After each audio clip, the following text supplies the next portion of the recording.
E aí, gostando do nosso bate-papo? Estamos recebendo hoje no DoutorCast a doutora Patrícia Dalboni, dermatologista. Estamos falando desse universo da beleza. Falamos sobre Botox, muito amplo, na verdade. Agora me fala sobre esse bioestimulador de colágeno, que a gente vê algumas imagens que dá um nervosinho, né, dos fios puxando. Sim. Como que funciona isso? E ele tá tão em alta quanto o Botox também? Sim. O que acontece? Existiu uma época em que estava muito na moda as pessoas preencherem muito e fazerem volumes muito grandes. E aí, o que aconteceu? As pessoas foram ficando um pouco diferentes, um pouco deformadas até. Então, a tendência hoje tem sido os tratamentos mais naturais, você ficar o mais natural possível.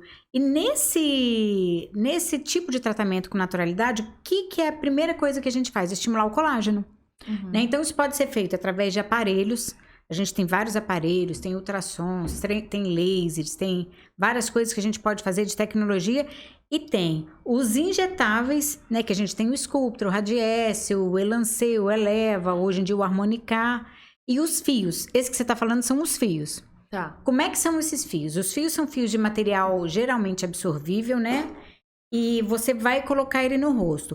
Existem dois tipos, assim, principais. Um que tem umas garrinhas, uns conezinhos que você coloca e puxa eles. Então, no que você coloca e dá aquela puxadinha, você dá uma levantada. Ele já faz um efeito de uma tração leve. É o lifting, né? O efeito lifting que fala, né? Óbvio que assim, tem gente que vem e chega e fala assim: ai, Patrícia, eu quero botar um fio e ficar assim.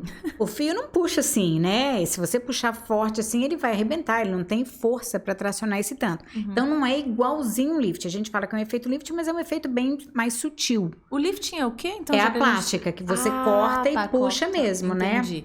Esse fio, ele fica na pele da pessoa? Ele fica, mas ele não... vai ser absorvido. Tá. Entendeu? Existiram os fios começaram lá atrás, tiveram vários tipos de fio, os fios russos que foram muito famosos, talvez os mais famosos, mas os fios não eram absorvíveis. Eu lembro da Hebe, quando Sim, foi... colocou fio. Isso tem muitos anos, Sim. Né? Mas muitos anos. Nossa, coloquei que minha idade aqui na mesa, claramente. Mas assim, a gente lembra dela com aquela bochechinha, inclusive, separadinha, Sim. Porque não tem a naturalidade, não tinha a naturalidade que tem hoje. E era um fio, então... Ele não absorvia. Aí, qual que era a minha questão? Tinham trabalhos lindos com eles, né? Mas eu nunca gostei de trabalhar com um produto não absorvível, porque o que acontece? Imagina, você bota um fio, ele fica lá bonitinho. Imagina, a Aline tá aí linda, na flor da juventude, bota o fio, fica lindo. Só que com o passar do tempo, você vai envelhecer. Com o envelhecimento, a gente tem a flacidez e tem a perda da gordura do rosto. Então, eu já vi alguns pacientes que após uns anos ficavam com aquela marcação do fio. Você enxergava que tinha um vetor ali que não ficava muito estético. Tem como retirar? Muito difícil, porque aquilo é como se fosse um araminho farpado. É um fiozinho cheio de garrinha para um lado e para o outro e tal. Então, Nossa. Pode ser que consiga tirar, pode ser que não consiga. Então, quando eram os fios inabsorvíveis, eu não gostava, né? Fazia aula de fio e tal, mas não passava.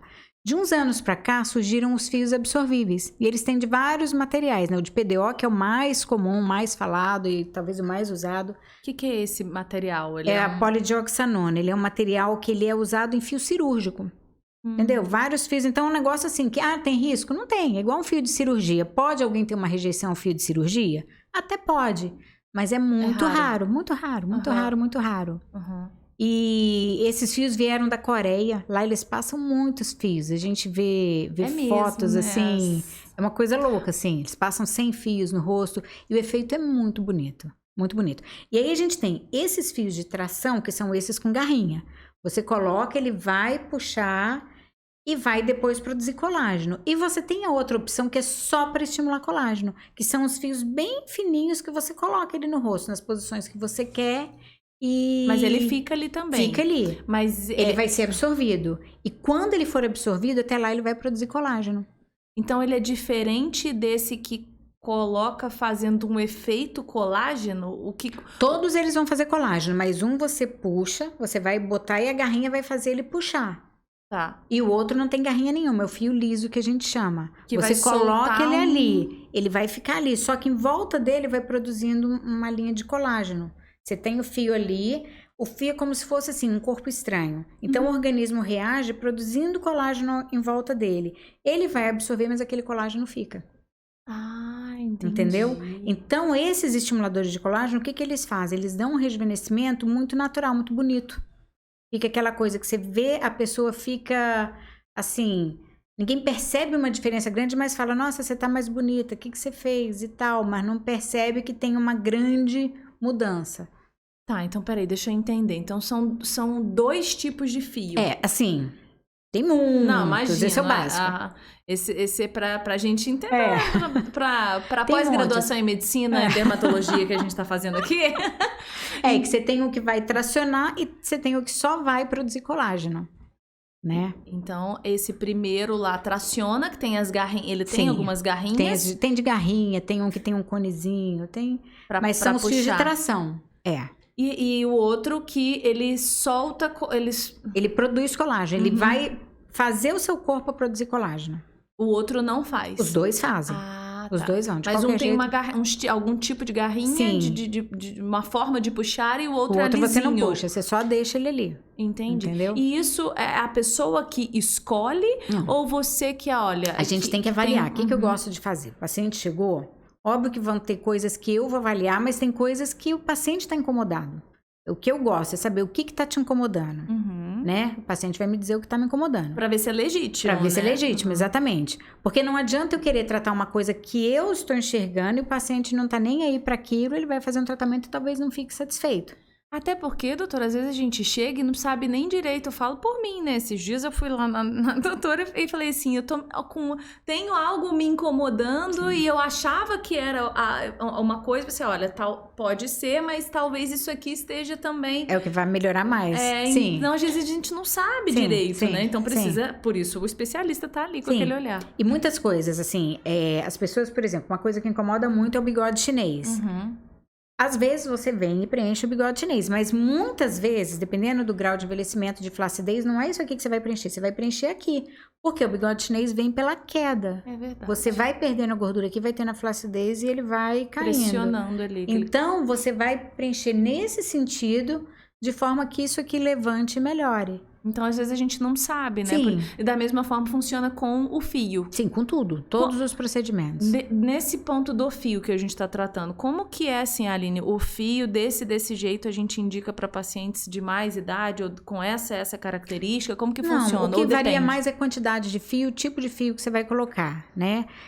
Mas assim... Por exemplo, uma pele muito fina. Eu já tive pacientes que me procuraram, vim aqui que eu quero fazer fio. Só que era uma pele muito fininha. A pele muito fininha, às vezes, pode ficar feio, marcado. Então, às vezes, a gente faz um bioestimulador de colágeno injetável. A gente tem o Sculptra, o Radiesse, que ele vai fazer o quê? Vai espessar a pele, deixar a pele mais firme e depois fazer o fio. Ou seja, não é um bioestimulador de colágeno no fio. Sim, você faz um primeiro para trabalhar o colágeno e depois você faz o fio. Ontem eu fiz uma paciente assim que ficou bem legal. Ela já fazia tratamento com bioestimulador e ainda estava um pouquinho incomodada com isso aqui. Ontem a gente colocou o fio, foi assim, lindo, porque a pele já estava uma pele preparada. Ela já estava pronta. Sim. E aí esse bioestimulador... Então, na verdade, a gente está falando de bioestimulador de colágeno de várias formas. Tem várias formas. Que é o injetável, né? Sim. E o fio. E o fio. Os tipos de fio. Além disso, você tem ultrassom microfocado, que são as tecnologias, que também pode estimular colágeno. Você tem são várias formas, aparelhos. Eu tenho pacientes... O ideal é a gente associar. A gente fala que é igual assim. O carro, por exemplo, bateu, tá ficando velho. Você vai levar no mecânico. Então, você vai melhorar o que está arranhadinho, você vai pintar, você vai polir, isso em várias camadas. O tratamento de pele, você tem a mesma coisa, né? Porque a gente envelhece desde o osso, a musculatura, a gordura e a pele. Então, você pode tratar em várias camadas, é o ideal, né? Então, geralmente, a gente associa, por exemplo, o ultrassom microfocado, que é um que vai trabalhar desde o músculo, porque o músculo vai ficando flácido também. Então, ele é mais profundo. Sim. Então, a gente, por exemplo, associaria um ultrassom microfocado que pegaria isso, pegaria gordura, caso a pessoa tenha alguma gordurinha que incomode. Às vezes empapada, às vezes uma bochecha muito volumosa, né? Dá uma ligeira afinada. Aí você trabalha o bioestimulador de colágeno para dar aquela subidinha. Se a pessoa já tiver uma perda, você pode trabalhar o preenchimento de olheira, que é uma coisa assim que eu amo, sou apaixonada, preenchimento de lábio, né? Eu brinco que lábio quase todo mundo precisa um dia na vida, porque o lábio da gente vai murchando. E não para ficar bocão, para ficar aquela coisa exagerada, mas para você recuperar o lábio que você tinha quando você era jovem. E ele tem as ruguinhas, né? Sim, como que ele envelhece aqueles também, códigozinhos né? de barra, né? Que aí tem duas coisas. O fumante, que faz muito código de barra, e a pessoa normalmente já faz. Tem pessoas que o jeito de falar, de movimentar a boca, faz mais biquinho. Essas pessoas vão fazer mais códigos de barra. A minha família, a família da minha mãe tem tendência a fazer isso. O biquinho. A gente fala fazendo assim. Então, assim, que minha mãe tem tendência a ter os risquinhos os risquinhos. Né? Então, assim, é uma coisa que eu me preocupo, que eu de vez em quando tô fazendo para evitar ficar com muita marca. E a marca, depois que ela já tá marcada mesmo, instalada, é muito mais difícil de tirar. O ideal é sempre fazer uma prevenção. Uma coisa, assim, super importante, Aline, assim, meio dentro, meio fora. Dentro desse combo.